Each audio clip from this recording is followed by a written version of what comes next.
आज जो एक्सक्लूसिव बेहद सनसनीखेज और रोंगटे खड़े देने वाली इनसाइड रिपोर्ट मैं आपके लिए लेकर आया हूं, उसे सुनकर एक भारतीय होने के नाते आपका सीना फक्र से चौड़ा हो जाएगा।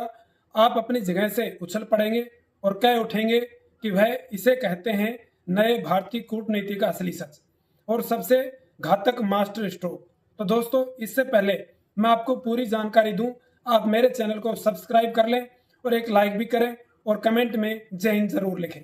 दोस्तों, आज की कहानी कोई खबर नहीं है, बल्कि यह कहानी है उस नए भारतीय जिसने दुनिया को दिखा दिया है कि कूटनीतिक की बिसात पर बिना एक भी गोली दागे दुश्मन देश की रीढ़ की हड्डी कैसे तोड़ी जाती है और उन्हें घुटनों पर लाकर माफी मांगने के लिए कैसे मजबूर किया जाता है।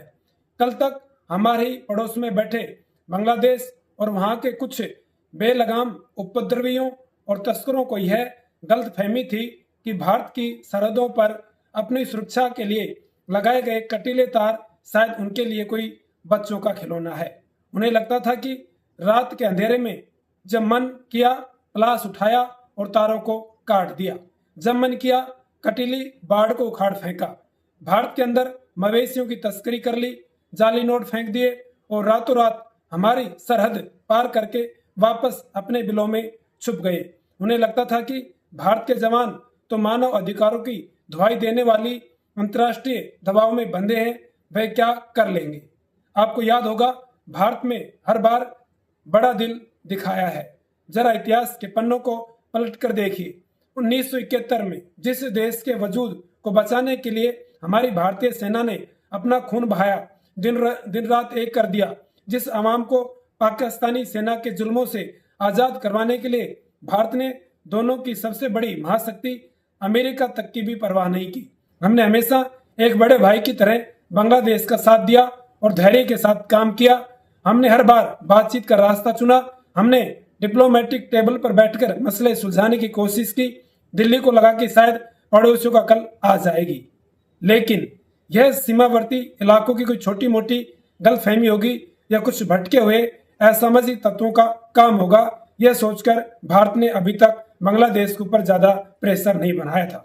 लेकिन दोस्तों, हमारे यहाँ एक बहुत पुरानी और बिल्कुल सटीक कहावत है कि लातों के भूत बातों से कहाँ मानते हैं, कि लातों के भूत बातों से कहाँ मानते हैं। और यह बात भारत सरकार और दिल्ली के नॉर्थ ब्लॉक में बैठे देश के गृह मंत्री अमित शाह बहुत अच्छी तरह से समझ चुके थे।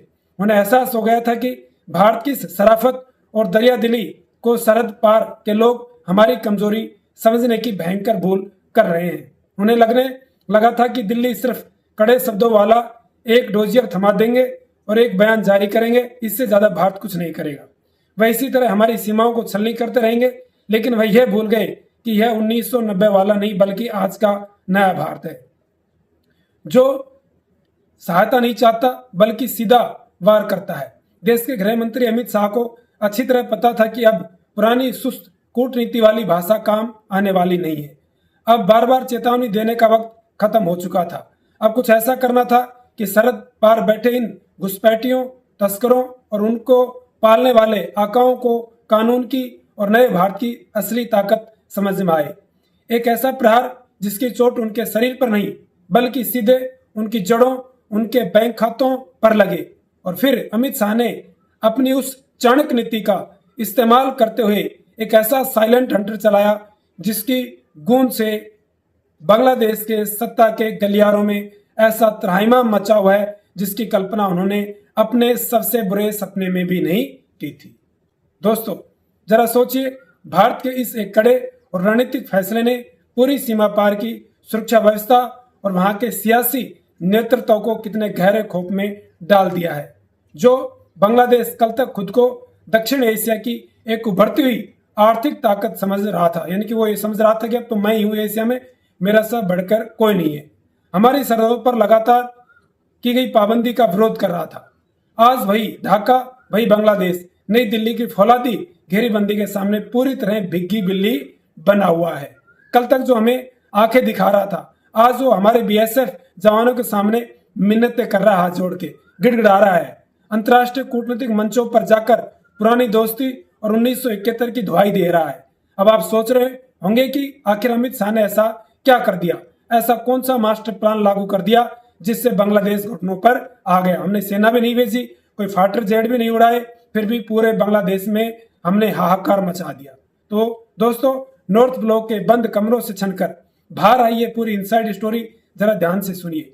हमारे रणनीतिकार और खुफिया एजेंसियों यह बात भली भांति जानती थी कि केवल सरहद पर लोहे की बाड़ लगाने या पेट्रोलिंग बढ़ाने से इन उपद्रवियों के हौसले पस्त नहीं होंगे।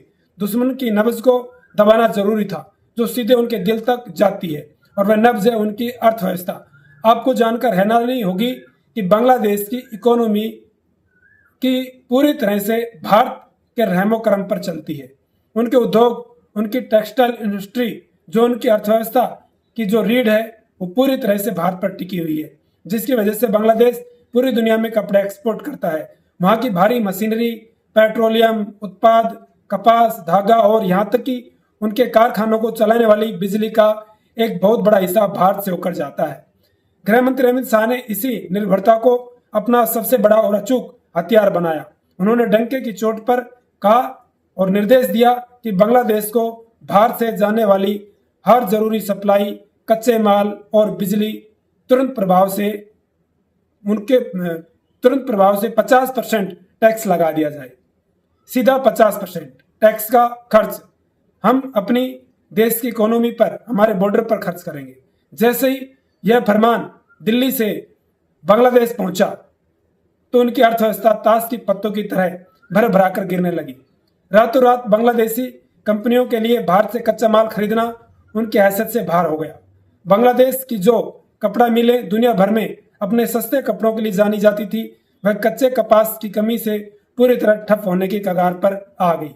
वहां के कारखानों में बिजली गुल होने लगी, मशीनें शांत हो गई, मशीनें चलना बंद हो गई। लाखों मजदूरों के सामने रोजी रोटी का संकट खड़ा हो गया। विदेशी ब्रांड ने अपने ऑर्डर कैंसिल करने शुरू कर दिए, क्योंकि जब माल समय पर तैयारी नहीं हो पा रहा था।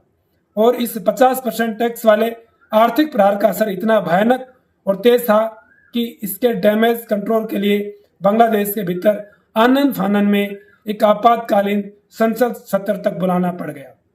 स्थिति इतनी आउट ऑफ कंट्रोल हो गई कि वहां के विदेश मंत्री को बाकायदा संसद के पटल पर खड़े होकर अपनी पूरी आवाम के सामने और आधिकारिक तौर पर यह बयान देना पड़ा कि भारत हमें इतनी बड़ी सजा मत दो, अब हम सीमा पर लगे तारों को कभी हाथ नहीं लगाएंगे, हमसे यह ऐतिहासिक भूल दोबारा नहीं होगी, कृपया हमारी अर्थव्यवस्था को इस तरह तबाह होने से बचा लीजिए।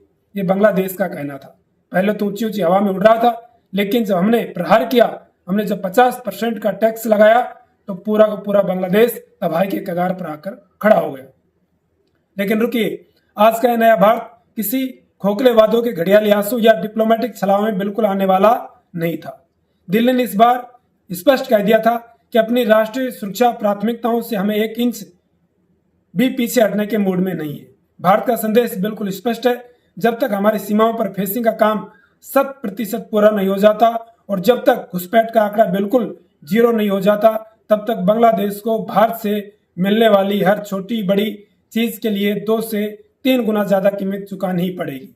बांग्लादेश के योजनाकार और शास्त्री अब पूरी तरह से लाचार नजर आ रहे हैं। उनके पास भारत की आर्थिक घेराबंदी की कोई काट नहीं है। वह अच्छी तरह समझ चुके हैं कि अगर भारत ने अपना फैसला वापस नहीं लिया तो देश को पूरी तरह दिवालिया होने से दुनिया की कोई भी ताकत, यहाँ तक कि चीन या अमेरिका, दुश्मन अब इस कड़वे घूंट को न निकल पा रहा था न उगल पा रहा था। और दोस्तों, कहानी सिर्फ अर्थव्यवस्था की कमर तोड़ने पर ही खत्म नहीं होती है। भारत में सरहद पर वह इंजीनियरिंग और तकनीक की चमत्कार कर दिखाया है जिसकी कल्पना भी दुश्मन अपने बुरे सपनों में नहीं की होगी। बांग्लादेश की 4000 किलोमीटर से ज्यादा लंबी सीमा कोई सीमा नहीं है। यहाँ सुंदरवन के खौफनाक जंगल हैं, ब्रह्मपुत्र जैसी विशाल नदियों के खतरनाक घुमाव हैं और ऐसे दलदल इलाके हैं जहाँ भौगोलिक चुनौतियों के कारण लोहे के खंभे लगाना और तारबंदी करना इंसान के बस की बात नहीं मानी जाती। घुसपैठिए हमेशा इन्हीं रास्तों का फायदा उठाते थे। उन्हें लगता था कि यहाँ तो जो बाढ़ लग ही नहीं सकती है, उस बाढ़ को लगा नहीं सकता इंडिया और यहाँ से हम आसानी से भारत में घुस सकेंगे। लेकिन वह भारत अपनी अत्याधुनिक स्वदेशी तकनीक का इस्तेमाल कर रहा है। वहां लोहे के तार नहीं बल्कि अदृश्य लेजर वाल्स, अदृश्य लेजर दीवार लगाई जा रही है। पानी के अंदर ऐसे hi tech under water sensor grid और थर्मल इमेजिंग के कैमरे बिछाए जा रहे हैं कि अगर आधी रात को घने कोहरे में पानी के नीचे से भी कोई घुसपैठिया भारत में घुसने की कोशिश करेगा तो इंसान के शरीर की गर्मी से वह सेंसर एक्टिवेट हो जाएंगे और तुरंत हमारे कंट्रोल रूम में सायरन बज उठेगा। और इससे पहले कि वह पानी से बाहर निकले, हमारे जाबांज बीएसएफ जवान उनका काम तमाम कर देंगे। भारत ने अपनी सरहदों को एक ऐसे अभेद किले में तब्दील कर दिया है जहां परिंदा भी पर नहीं मार सकता, तो इंसान की तो बिसात ही क्या है। तो दोस्तों, दिल्ली में हुई इस हाई वोल्टेज बैठक, गृह मंत्री अमित शाह के इस ऐतिहासिक फैसले और सरहद पर चल रहे इस मेगा टेक्नोलॉजिकल प्रोजेक्ट ने आज पूरी दुनिया को एक बहुत ही स्पष्ट और दो टूक संदेश दे दिया है। हमारी नई और आक्रामक रणनीति दुनिया भर की ताकतों को यह बता रही है कि हम किसी भी देश के साथ बेवजह का तनाव नहीं चाहते। हम शांति के पुजारी हैं। हम वसुधैव कुटुंबकम यानी पूरी दुनिया एक परिवार है, इस मंत्र में विश्वास रखते हैं। लेकिन जब बात भारत माता की सुरक्षा की आएगी, जब बात हमारी संप्रभुता की आएगी, हमारी अखंडता की आएगी और हमारी सरहदों की रक्षा की आएगी, आज का यह नया और आत्मनिर्भर भारत दुनिया की किसी भी महाशक्ति या किसी भी कूटनीति के दबाव में उनके सामने अपना सिर नहीं झुकाएगा। यह वह भारत है जो जरूरत पड़ने पर घर में घुसकर मारना भी जानता है और अंतर्राष्ट्रीय मंचों पर आंखों में आंख डालकर बात करना भी जानता है और बिना एक भी गोली चलाए दुश्मन को आर्थिक रूप से घुटने पर लाना भी बहुत अच्छी तरह से जानता है। तो दोस्तों, दिल्ली में बैठे हमारे नीति निर्माताओं के चाणक्य गृह मंत्री अमित शाह और हमारा गृह मंत्रालय के फौलादी फैसले और हमारी सीमा पर दिन रात सर्दी गर्मी बरसात में डटे जाबांज जवानों की इस अदम्य साहस पर आपकी क्या राय है? क्या आपको भी लगता है कि अमित शाह का यह 50% टैक्स वाला चाबुक और सरहद पर लेजर दीवार का मास्टर स्ट्रोक बिल्कुल सही समय पर लिया गया है? एक सटीक और जरूरी फैसला था। अपनी बेबाक राय नीचे कमेंट बॉक्स में जरूर लिखिएगा और कमेंट बॉक्स में हम आपके कमेंट का इंतजार करेंगे। आपकी क्या क्या राय है? आपको यह जानकारी कितनी दमदार लगी? अगर आपको हमारी एक्सक्लूसिव रिपोर्ट पसंद आई हो और भारत का यह नया आक्रामक और शक्ति अवतार देखकर आपका भी सीना गर्व से चौड़ा हुआ हो तो इस वीडियो को एक लाइक जरूर करें। इसे अपने दोस्तों के परिवार, व्हाट्सएप ग्रुप्स और एक सच्चे भारतीय के साथ जमकर शेयर करें ताकि पूरी दुनिया को और देश के दुश्मनों को यह पता चल सके कि आज का भारत अपनी सुरक्षा के साथ कोई समझौता नहीं करता है। मिलते हैं आपसे अगले वीडियो में एक बड़ी बेबाक, निडर और प्रमाणित रिपोर्ट के साथ। तब तक के लिए अपना ख्याल रखिएगा, खुश रहिएगा, सुरक्षित रहिएगा और पूरे गर्व से कहते रहिए जय हिंद, जय भारत।